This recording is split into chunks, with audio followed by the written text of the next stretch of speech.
Day services bring back memories of the Armistice Day celebrations of the 1930s and 40s that members of my generation so well recall. At 11 o'clock on the morning of November 11th, in those days factory whistles were blown and fire sirens wailed and church bells rang for 1 minute. At that signal, everything throughout each community came to a standstill. People stopped in their tracks on the streets, motorists pulled over and stopped, people in restaurants ceased eating, merchants silenced cash registers, workers in factories stopped working, and for one solitary minute, entire communities stopped to remember the veterans who served their country. Remembering all veterans no matter when or where they had served.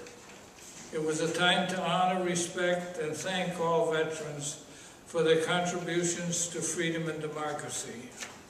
During the years before and after World War II, the Spanish-American War and World War I veterans conducted the Armistice Day services and openly welcomed World War II veterans to the ranks of veterans.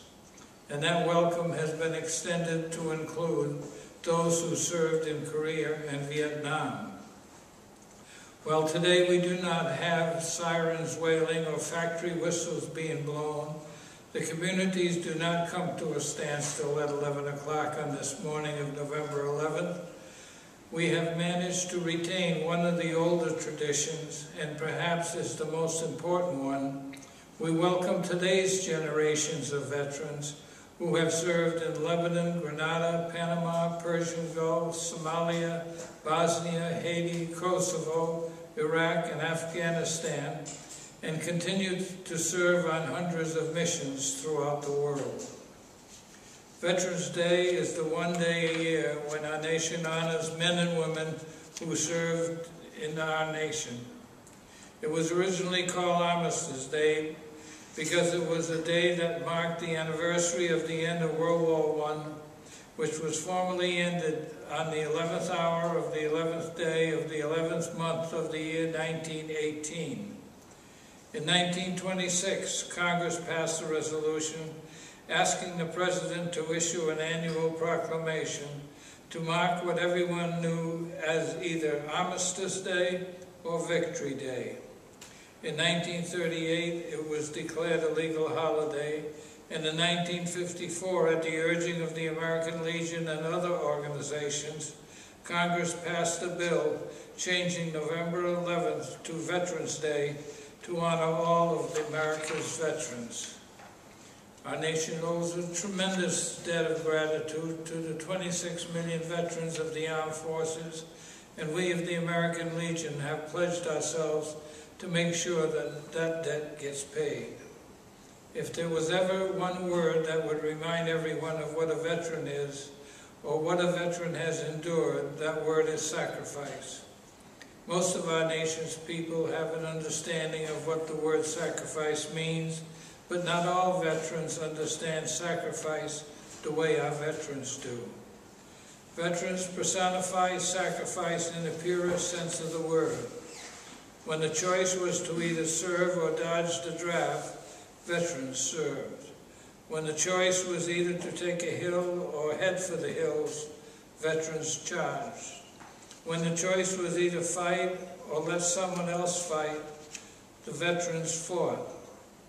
Veterans know what sacrifice means because they lived it, and in most cases, they lived it during what could have been the best years of their lives. All veterans, including members of the American Legion across our nation this day, assembled to rededicate ourselves to ensuring that America remains strong, that the spirit of patriotism prevails, that the widowed and the orphaned are cared for, that our disabled comrades are not forgotten, and through our efforts in keeping leverage on Congress, we're committed to making sure that America's veterans are cared for. On this day, we are commemorating the services of veterans of all wars. We remember how men and women set aside their civilian pursuits to serve our nation, defending freedom of man, and preserving the great American heritage. We believe our strength on the field of battle, on the supply lines which nourished our armed might, lay in the justice of our cause against the forces of evil. We believe that our determination made us better warriors because we fought with our minds and our hearts, as well as with our bodies. While the horrors of the battlefield may not be everyone's experience, the terrorist attacks on September 11, 2001 have brought the fear of war onto our own doorsteps. The whole complexion and meaning of war is so much more personal to each and every American, for within the matter of minutes, most of our nation saw through the medium of television an actual attack, not by video replay, but as it actually took place, taking with it the lives of thousands.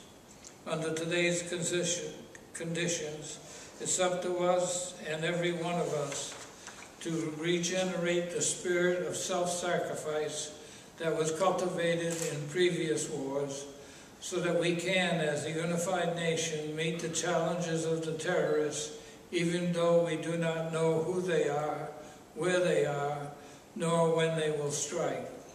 It is only through unity and self-sacrifice that we will attain the ultimate victory.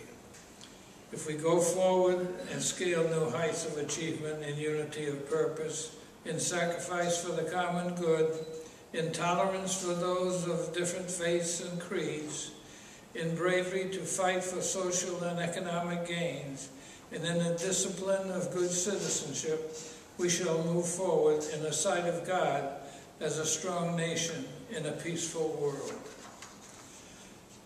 We'll now pause for a minute of silence, similar to what was endured by the World War I veterans in commemorating Armistice Day.